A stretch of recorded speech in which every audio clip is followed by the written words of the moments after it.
قیامت کے متعلق اسلامی تعلیمات میں بہت سی نشانیاں بیان کی گئی ہیں جو قیامت کے قریب ہونے یا اس کے واقع ہونے کی علامتیں ہیں۔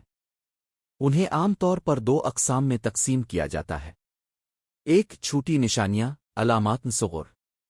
یہ وہ نشانیاں ہیں جو قیامت کے قریب ہونے سے پہلے ظاہر ہوں گی اور وقت کے ساتھ عام ہوتی جائیں گی۔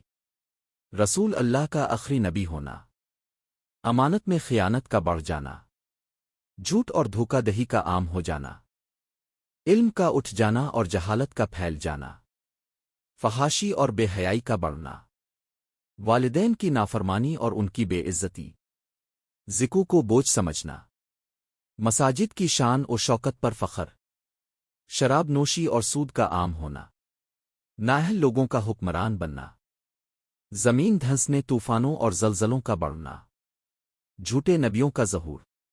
دو بڑی نشانیاں علامات کبر۔ یہ وہ بڑی نشانیاں ہیں جو قیامت سے کچھ وقت پہلے ظاہر ہوں گی اور ان کے بعد قیامت بہت قریب ہوگی۔ دجال کا خروج، حضرت مہدی علیہ السلام کا ظہور، حضرت عیسیٰ علیہ السلام کا نزول، آجوج و ماجوج کا ظاہر ہونا، دھوئیں دخان کا ظاہر ہونا، سورج کا مغرب سے طلوع ہونا، زمین سے ایک عجیب الخلقت جانور داب الارض کا نکلنا۔ تین بڑے زمینی دھنساؤ، زمین کے دھنسنے کے واقعات، ایک مشرق میں، ایک مغرب میں اور ایک جزیرہ نما عرب میں۔ ایک زبردست آگ کا ظاہر ہونا جو لوگوں کو ان کے آخری محشر کی طرف ہانکے گی۔ یہ نشانیاں قرآن و حدیث میں موجود ہیں اور مسلمانوں کے ایمان کا حصہ ہیں کہ قیامت کے وقت اللہ تعالیٰ اپنی مرضی سے سب کچھ انجام دے گا۔ قیامت کے دن کا منظر قرآن و حدیث میں انتہائی تفصیل سے بیان کیا گیا ہے۔ یہ دن انتہائی ہولناک اور عبرتناک ہوگا جسے انسان کے تصور سے بالاتر قرار دیا گیا ہے۔ قیامت کے دن جو واقعات ہوں گے وہ درج ذیل ہے۔ ایک، پوری کائنات تباہ ہو جائے گی، سور پھونکا جائے گا جس سے پوری کائنات فنا ہو جائے گی، پہاڑ ریزہ ریزہ ہو جائیں گے، زمین اور آسمان لرز جائیں گے، سمندر ابل پڑیں گے، سورج چاند اور ستارے اپنی روشنی کھو بیٹھیں گے۔ دو، مردوں کا زندہ ہونا، دوسرے سور کے ساتھ تمام مردے اپنی قبروں سے زندہ ہو کر اٹھیں گے۔ سب لوگ ایک میدان دان حشر میں جمع کیے جائیں گے۔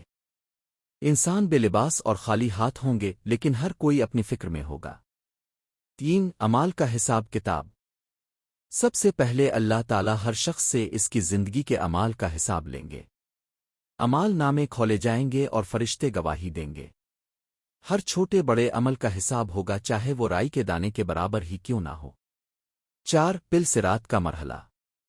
جنت کے راستے میں پل صراط ہوگا جو ایک نہایت باریک اور تیز دھار والا پل ہوگا۔ نیک لوگ آسانی سے گزر جائیں گے جبکہ گناہگار اس سے نیچے جہنم میں گر جائیں گے۔ پانچ، جزا اور سزا کا فیصلہ۔ نیک لوگوں کو ان کے اچھے اعمال کے بدلے جنت میں داخل کیا جائے گا، گناہگاروں کو ان کے اعمال کے مطابق جہنم میں ڈالا جائے گا۔ کافر ہمیشہ کے لیے جہنم میں رہیں گے جبکہ مسلمان اپنے گناہوں کی سزا کے بعد جنت میں داخل کیے جائیں گے۔ 6، جنت اور جہنم۔